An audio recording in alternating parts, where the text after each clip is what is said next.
Bem-vindos então à nossa 7ª aula do nosso curso de liturgia. Nesta aula então vamos começar a estudar um pouco sobre a renovação litúrgica. A prática da liturgia implica uma profunda noção do que é o cristianismo. Supõe o conhecimento da história da salvação, da obra de Cristo e da missão da Igreja, que foi explanado nessas aulas anteriores. Ora, tal conhecimento nem sempre esteve atuante na piedade popular. Por causa disso, a liturgia deixou de ser devidamente compreendida durante séculos. Nos últimos decênios, porém, renovou-se a piedade cristã, ao mesmo tempo que se promoveu a mais profunda compreensão da liturgia, finalmente confirmada e promulgada pelo Concílio Vaticano II. São palavras da Constituição Sacrosanto Concílio número 43. A preocupação com o incremento e a renovação da liturgia é justamente considerada como sinal dos desígnios providenciais de Deus sobre o nosso tempo, como uma passagem do Espírito Santo pela sua Igreja. Examinemos então o curso de ideias que exerceram influência sobre a piedade católica a partir do século XVI, para melhor entendermos o significado da liturgia e da sua atual renovação. O fundo de cena. A partir do século XVI, 4 correntes de pensamento se projetaram sobre a religiosidade do povo católico, ou mais amplamente sobre a sociedade ocidental. Primeira, o subjetivismo ou individualismo. Lutero e os reformadores protestantes proclamaram o princípio do livre exame da Bíblia.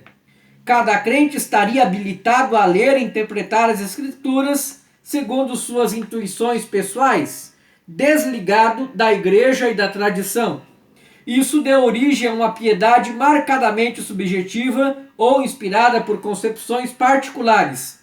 Também suscitou a multiplicação de comunidades eclesiais ou de centenas de denominações protestantes, cada qual dependendo das intuições do seu respectivo fundador. O forte individualismo nutrido pela Reforma Protestante influenciou o pensamento moderno e também a piedade católica. Ainda em nossos dias, há fiéis que fazem seu catolicismo particular e pouco participam da vida da igreja, têm devoções especiais, mas quase não frequentam a Eucaristia. Merece particular atenção a questão do latim na liturgia. Este se tornara a língua litúrgica oficial no Ocidente, porque a partir do século III deixara de ser um dialeto. O do Lácio, província da Península Itálica, para ser a língua usual no Império Romano Ocidental. Todavia, com o surto das línguas neolatinas e germânicas, tornava-se cada vez menos compreendido durante a Idade Média. Os reformadores protestantes no século XVI propugnavam a celebração da liturgia em vernáculo. Era a tese de Calvino. Missam nonici in lingua vulgari, quam omnis intelligam celebrari debet. A missa só deve ser celebrada na língua do povo que todos entendam. Contudo, o Concílio de Trento, aos 17 de setembro de 1562, julgou oportuno manter o latim na liturgia, visto que os reformadores queriam fazer desta um veículo de doutrinas errôneas, como aliás já tinham feito os arianos do século IV. Assim, por razões momentâneas, manteve-se um obstáculo à plena participação dos fiéis católicos na Sagrada Liturgia. Essas razões foram confirmadas quando nos séculos 17 e 19 os jansenistas queriam também servir-se dos textos do culto eucarístico para disseminar a heresia. Segundo, o galicanismo e o febronianismo. O febronianismo recebeu esse nome por causa do seu propugnador chamado Johann Nicolaus von Rulten, que usava o pseudônimo de Justinus Febronius, eram correntes que tendiam a formar igrejas nacionais desligadas ou quase totalmente desligadas da Santa Sé em Roma, nos séculos 17 e 19. Favoreciam formas litúrgicas próprias impregnadas de espírito particularista. Na Península Ibérica, Espanha e Portugal e na América Latina, deu-se um fenômeno paralelo ao galicanismo, o padroado. Os reis, tidos como católicos e responsáveis pela evangelização de novas terras, receberam da Santa Sé amplos poderes sobre a vida da igreja em seus territórios. Nomeação de párocos, indicação de bispos, arrecadação de dinheiro, etc., que de certo modo subtraíam da jurisdição de Roma o clero e os fiéis católicos, pois os monarcas, com exceções, se deixaram levar por interesses políticos mais do que por preocupações eclesiais. Isto contribuía para empobrecer a piedade católica, que era sem dúvida fervorosa, mas carecia do autêntico nutrimento espiritual.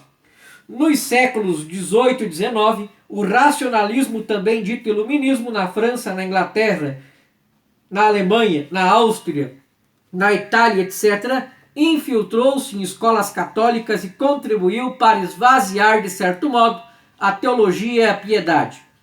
Também se deve mencionar a mentalidade exageradamente jurídica, que afetava a eclesiologia, ou a noção de igreja, em consequência da reforma protestante. Esta levou os teólogos católicos a posições apologéticas.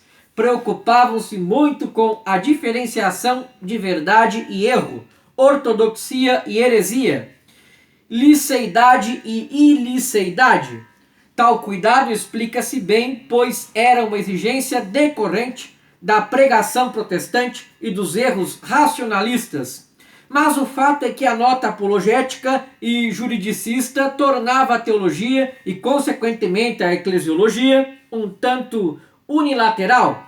Não se considerava tanto o mistério da igreja, que no século XX veio a ser focalizado em nova luz, sem confusão com os erros que a apologética combatia.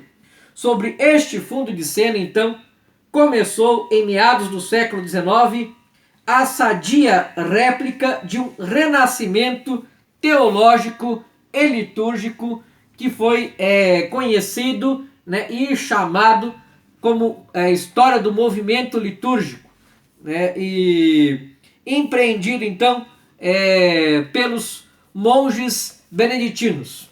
Na nossa próxima aula vamos ver então um pouco sobre os mosteiros e a liturgia. E numa outra aula, como é que se deu essa controvérsia aqui no Brasil, né? Visto que aqui no Brasil a reforma na liturgia foi implantada também pelas abadias beneditinas, em especial a abadia do Rio de Janeiro, do Mosteiro de São Bento do Rio de Janeiro. Muito obrigado pela sua atenção e até nossa próxima aula.